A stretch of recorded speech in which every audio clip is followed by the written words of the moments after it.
Praise the Lord. सभी को जय मसीह। मैं सुनीता चोइथानी आप सभी का आज के इस YouTube वीडियो में स्वागत करती हूं। और आज मैं आपको एक फॉर्मूला बताऊंगी, 5 आपको मैं पॉइंट्स बताऊंगी और अंत तक आप इस वीडियो को जरूर देखिए कि आप अपनी फैमिली को, अगर जो आप मसीह हैं, विश्वासी हैं, तो अपनी फैमिली को किस तरह से मजबूत कर सकते हैं, किस तरह से उसे मसीह परिवार बना सकते हैं। उसके जो 5 महत्वपूर्ण पॉइंट्स आपको बताने वाली हूं, जो होगी ABCDE।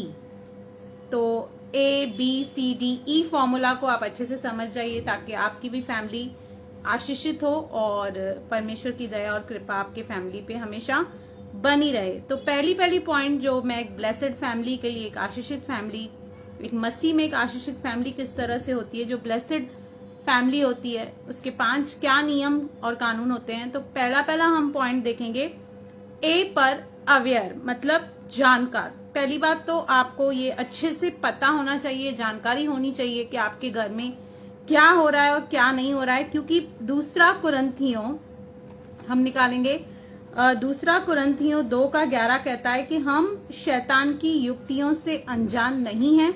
और आज शैतान का सबसे बड़ा टारगेट जो है, हम पढ़ेंगे 2 कुरिन्थियों 2:11, जो कि कहता है कि शैतान का हम पर दांव न चले क्योंकि हम उसकी युक्तियों से अनजान नहीं हैं। तो यहाँ पर हम देखते हैं कि शैतान का सबसे बड़ा और मुख्य टारगेट क्या है कि परिवारों को तोड़ना, फैमिलीज को तोड़ना, उनके बीच में कुछ ऐसी चीजें और बातें लाना जिससे परिवार टोटली खत्म हो जाए। क्योंकि इसको पता है परिवार की जो इंस्टीट्यूशन है, मैरिज की जो इंस्टीट्यूशन है, वो स्वयं परमेश्वर ने स्थापित की है, बनाई है। और उत्पत्ति में हम देखते हैं कि कहीं ना कहीं आदम अवेयर नहीं था, कहीं ना कहीं वो अलर्ट नहीं था। इसलिए जब शैतान हवा से बात कर रहा था, जब उसको टेम्प्ट कर रहा था, जब उसको ऑफर दे रहा था, तो वो शायद वहां पे नहीं था, कहीं और जगह पे था। तो कहीं ना कहीं वो अवेयर होने में, अलर्ट होने में वो चूक गया। तो हमें पहली बात तो अवेयर होना चाहिए और हस्बैंड और वाइफ के बीच में अच्छी अंडरस्टैंडिंग और यूनिटी होनी चाहिए। एक दूसरे के बारे में सही रीति से समझना चाहिए और पता होना चाहिए कि हमारे घर में क्या हो रहा है या क्या नहीं हो रहा है।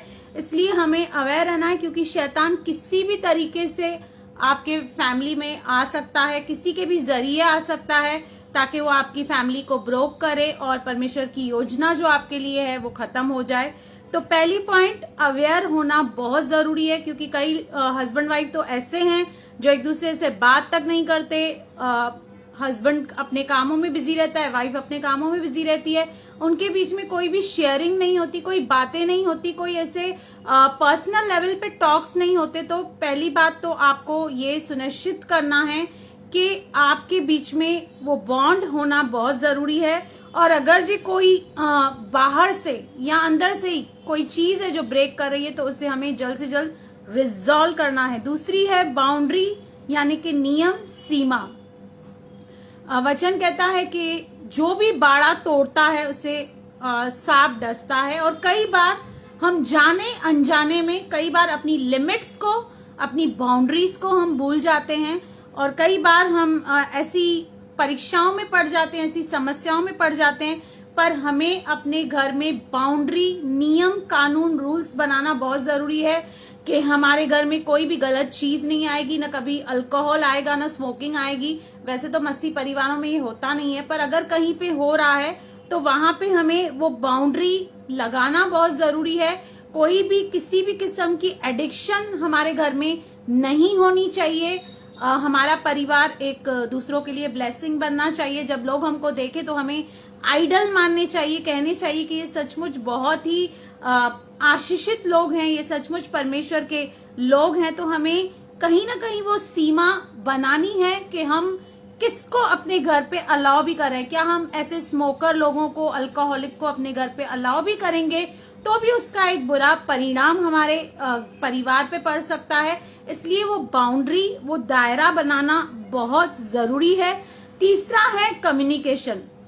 न केवल पति और पत्नी के बीच में कम्युनिकेशन बहुत ज्यादा होना चाहिए, टाइम स्पेंड करना चाहिए उनको एक दूसरे के साथ, लेकिन पेरेंट्स और बच्चों का भी कम्युनिकेशन होना बहुत जरूरी है।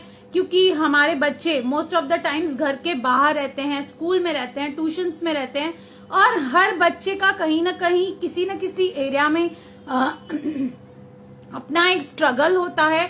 तो हमें एक ऐसी फ्रेंडशिप उनके साथ बनानी चाहिए कि जहां पर वो बेझिझक आकर हमसे कुछ भी शेयर कर सकते हैं, अपना कोई भी स्ट्रगल हमें बता सकते हैं। और हमें पति पत्नी को भी बिल्कुल एक ट्रांसपेरेंट, जैसे आदम और हवा नंगे थे पर वो लज्जाते नहीं थे, उनके बीच में इतनी ट्रांसपेरेंसी थी कि कुछ भी उनके बीच में छिपा नहीं था। उसी तरह एक हस्बैंड और वाइफ के बीच में भी कुछ भी छिपा नहीं होना चाहिए, वरन अच्छे से कम्युनिकेशन होनी चाहिए, अच्छे से टाइम स्पेंड एक दूसरे के साथ करना चाहिए, डेली राउंड पे जाना चाहिए, वॉक पे जाना चाहिए, ताकि हाँ खुलकर कोई भी बात हम एक दूसरे को बता सके, या कहीं भी हम डिससेटिस्फाइड है किसी भी एरिया में तो वो भी हम खुलकर उनको बता सकें कि हमें ये तकलीफ है या ये प्रॉब्लम है। लेकिन कई बार हम देखते हैं कि कम्युनिकेशन होती ही नहीं है हस्बैंड और वाइफ के बीच में, या समय रहते खत्म हो जाती है। मतलब शादी को अगर 10 साल हो गए, 12 साल हो गए, तो वो फिर बॉन्डिंग, वो प्यार नजर नहीं आता है। लेकिन समय के साथ मेरा जो अनुभव है, ये प्यार बढ़ता है, ये बॉन्ड बढ़ती है। तो इसका मेन फाउंडेशन क्या है इस बॉन्ड का बढ़ने का? वो है कम्युनिकेशन। हर एक बात को एक्सप्रेस करना सीखिए, बोलना सीखिए। ये अज्यूम नहीं कीजिए कि मेरा पार्टनर है, मेरे साथ इतने सालों से रहता है तो उसको खुद ब खुद पता होना चाहिए, वो खुद ब खुद जान लेगा।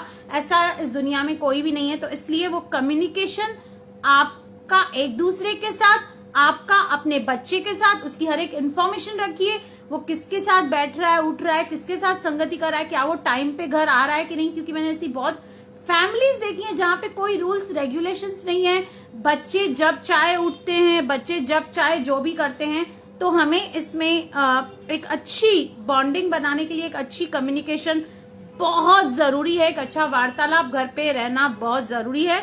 दूसरा है डिसिप्लिन। इसके लिए हम नीति वचन 22 का 15 पढ़ते हैं कि हमें अपने बच्चे को डिसिप्लिन भी करना है, क्योंकि कई बार हम बहुत ज्यादा प्यार करके भी उन्हें खराब कर देते हैं। हर एक चीज उनको आसानी से जब हम देते हैं तो कहीं ना कहीं उनको फिर उसका स्ट्रगल पता नहीं चलता है, उसकी वैल्यू नहीं रहती है। लेकिन नीति वचन 22 का 15 कहता है कि लड़के के मन में तो मूर्खता की गांठ बंधी रहती है। मतलब वो तो नादान है, उसको उतनी बुद्धि नहीं है सही गलत या कुछ भी डिफ्रेंशिएट करने में। लेकिन वो जो मूर्खता की गांठ है वह परंतु अनुशासन की छड़ी के द्वारा वह खोलकर उससे दूर की जाती है। मतलब डिसिप्लिन, एक अनुशासन, उठने का, बैठने का, खाने का, पीने का, इंटरनेट का, मोबाइल का, हर एक चीज का एक अनुशासन हमारे जीवन में जरूरी है। और कई बार हम खुद वो डिसिप्लिन मेंटेन नहीं करते और फिर बच्चों के ऊपर थोपते हैं और उनको जबरदस्ती करते हैं। तो याद रखिए कि जो आप नहीं कर रहे हैं ना, वो आपका बच्चा कभी नहीं करेगा। क्योंकि बच्चे सबसे ज्यादा अगर कहीं से सीखते हैं ना, तो वो अपनी पेरेंट्स से सीखते हैं, अपने घर से सीखते हैं। जैसे कि हम बोलते हैं इनके संस्कार माता पिता देते हैं। अच्छा, माता पिता ने इनको, जब भी अगर कोई बच्चा कहीं भी फेल होता है तो माँ बाप के ऊपर उंगली उठाई जाती है। क्यों? क्योंकि सबसे ज्यादा आप और मैं एज अ पेरेंट्स उनके लिए रोल मॉडल है। कोई बाहर से उनको आके सिखाएगा नहीं, जो वो घर पे देखते हैं। अगर जी घर पे देखते हैं कि मम्मी पापा झगड़ते हैं, गालियां देते हैं, पापा ड्रिंक करता है, पापा स्मोक करता है, तो बच्चे को वो ही सबकॉन्शियस माइंड में बैठ जाता है और वो भी उसी किस्म का बिहेवियर आगे चल के करता है। और स्पेशली वो बच्चे बहुत स्ट्रगल करते हैं जहां पर वो एक ब्रोकन फैमिली से आते हैं या जहां पर उनके माँ बाप का डिवोर्स हो जाता है। तो वो बच्चा बहुत स्ट्रगल करता है आगे चल के, वो भी अपनी फैमिली को बनाने में या वो प्यार अपनी पत्नी को देने में वो स्ट्रगल करता है। तो हमें इन बातों को समझना होगा और हमें कहीं ना कहीं उन्हें किसी न किसी तरह से इंगेज करना है। उनका डेली प्रेयर, उनको डेली बाइबल पढ़ना कंपलसरी हमारे घर में करना है। और जैसे हमारे घर में एक रूल है कि वो उसको बाइबल पढ़ना ही है, चाहे 11 हो जाए, 11:15 हो जाए। और दूसरा एक व्हाट्सएप ग्रुप है जहां पर डेली पोर्शन, डेली कन्फेशन आते हैं, तो मैंने उसको वहां भी इन्वॉल्व करके रखा है ताकि किसी न किसी तरीके से, क्योंकि ये सब चीजें बच्चे खुद नहीं करने वाले हैं, इन बातों में वो खुद इंटरेस्ट नहीं लेने वाले हैं। जब आप एक नियम कानून बनाएंगे ना, जब आप डिसिप्लिन बनाएंगे, तो बच्चे को क्या होता है ना, जैसे कहते हैं कि 21 डेज के लिए अगर जी हम कोई चीज कंटिन्यू करें तो वो हमारी एक हैबिट बन जाती है, ऐसा साइंस कहती है। तो अगर हम उनको कंटिन्यूएशन में ये चीजें कराते रहेंगे तो वो फिर उनकी एक लाइफस्टाइल बन जाएगी, एक उनका महत्वपूर्ण अंग बन जाएगा उनकी लाइफ का, जो उनके साथ हमेशा रहेगा। और 5वीं पॉइंट जो मैंने ए बताया, आपको अवेयर रहना है। बी पे मैंने आपको बताया बाउंड्री को आपको खींचना है, कहाँ पे क्या करना है, किसके साथ कितना इन्वॉल्व होना है, क्योंकि कहीं ना कहीं हम वो बाउंड्री भूल जाते हैं और हम गलत दिशाओं में, गलत चीजों में, गलत लोगों के साथ चले जाते हैं। तो A for awareness, B for boundary, C for communication, एक अच्छा वार्तालाप, एक हेल्दी कम्युनिकेशन आपको अपनी फैमिली के साथ बनाना है। चौथा मैंने आपको बताया डिसिप्लिन, दैट इज अनुशासन। और 5वां एंजॉयमेंट, आनंद मनाना। मतलब सिर्फ ऐसे ही नहीं होगा घर पे सब स्ट्रिक्ट हो, ये करना है, वो करना है, ये करना है, लेकिन बच्चे को कोई एंजॉयमेंट मिले ही नहीं। लेकिन आपको उनके साथ बैठना है, गेम्स खेलनी है, आपको अपने बचपन के एक्सपीरियंसेस, आपकी वो जो फनी चीजें हैं वो आप उनके साथ शेयर कीजिए और एक अच्छा सा जॉयफुल माहौल अपने घर पे बनाइए, जहां पे कभी कभी आप मस्ती भी करें, आपस में बैठ के आपस में बहुत सारी बातें शेयर भी करें। एक हेल्दी एनवायरनमेंट हो जहां पर आप इंजॉय करें अपनी फैमिली के साथ, क्योंकि हमें परमेश्वर ने फैमिली दी क्यों है? ताकि हम आनंद मनाएं, हम इंजॉय करें। हमें बच्चे इसीलिए दिए हैं, एक धरोहर के रूप में दिए हैं, ताकि हम उनके साथ बैठकर अपनी हर नादानी को, या हमने जो गलतियां करी, हमारे स्ट्रगल्स, हम उनके साथ शेयर करें। और कुछ लाइफ के लेसन्स और अनुभव जहां पर हमें लगता है कि हमने गलती की, अपने बच्चों को हम बताएं और उन्हें भी सिखाएं, ताकि वो गलतियां न करें। तो एक आनंद का माहौल आपके घर में होना बहुत जरूरी है। ऐसे नहीं एकदम सब सीरियस हो और कभी हंसी मजाक नहीं हो। हम कई बार कुछ बातों को लेकर एक दूसरे की टांग भी खींचते रहते हैं और हंसते भी हैं, मजाक भी उड़ाते हैं, ताकि वो एक अच्छा उसके द्वारा एक अच्छी बॉन्डिंग होती है पेरेंट्स और बच्चों के बीच में। तो ऐसा माहौल अपने घर पे बनाइए कि जहां पर बच्चा भी इंजॉय करे, बच्चा भी आके आपसे शेयर करे, आप भी उनसे अपनी बचपन की बातें, बचपन की यादें शेयर करो, ताकि आपको भी फिर वो अच्छी फीलिंग आती है। हमको भी अच्छा लगता है जब हम अपनी पुरानी बातों को रिमेम्बर करते हैं।